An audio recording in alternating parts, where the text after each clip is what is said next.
Pull up a chair. You're listening to KLAS in Session, where we're turning provider voices into value in healthcare IT. I'm Mac Boyter, Research Director at KLAS Research, and this is the third and final installment in our Ambient Speech mini-series. So far, we've covered the state of the market and how vendors are trying to stand out.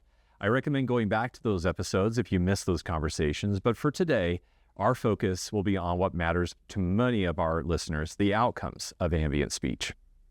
Based on our latest Ambient Speech Outcomes 2025 report in coordination with our Arch Collaborative, we'll talk about how this tech is impacting clinical efficiency, documentation burden, and even provider burnout.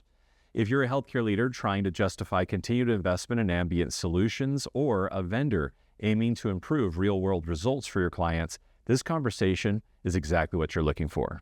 One of the key findings from the Ambient Speech Outcomes 2025 report, again, was around clinician efficiency and burnout. Our study showed that clinicians who were live on an ambient speech solution who previously were experiencing significant levels of burnout saw their burnout decrease to levels that were on par or actually better than the baseline or the control group who were not live on an ambient solution.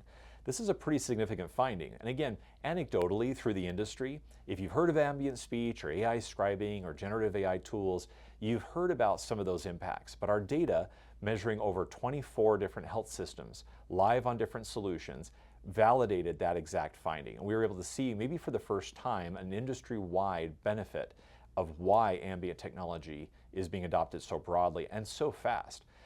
Ambient adoption is something that I think is really unique in the healthcare landscape and technology landscape in general. Typically, there's barriers for adoption that health systems might run into. For example, change management, right? Getting physicians, APPs, nurse practitioners to actually adopt technology when they have already an incredibly busy schedule is a very difficult process.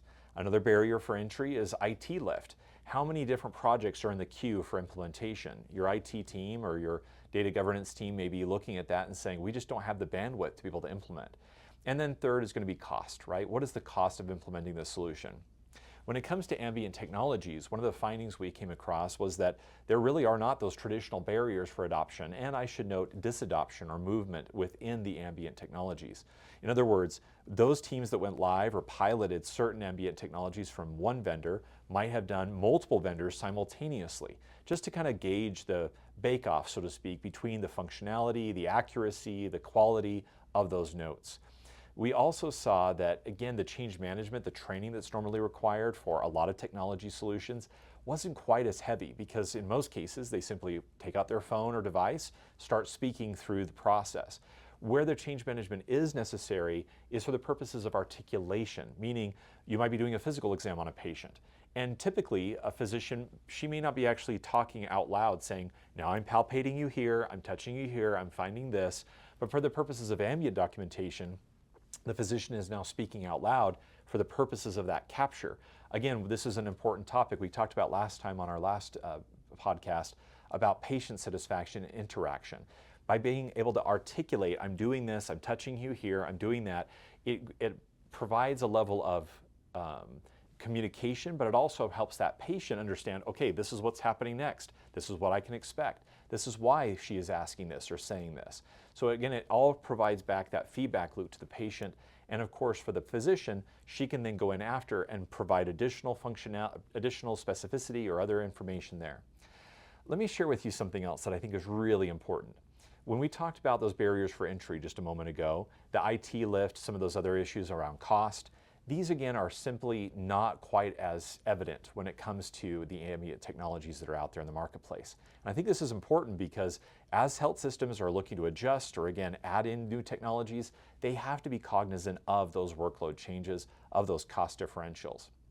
The last thing I'll share from the report, and this probably to me is the most important aspect of what we found in our research, was that regardless of the ambient tool that is used, in other words, whether it's EHR specific or whether it's totally integrated or whether it's a third-party solution, we found that the rates of decrease of burnout were pretty much the same.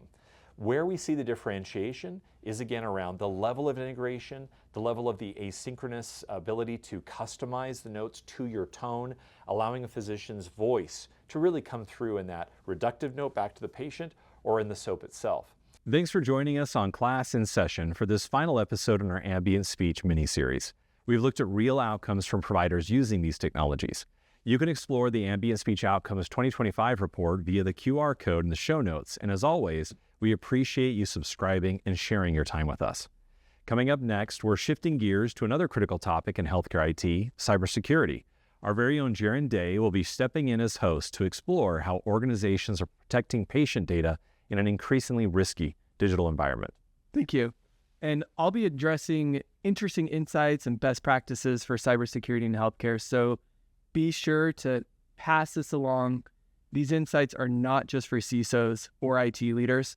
They really impact everyone working in healthcare to keep data safe and secure for all patients.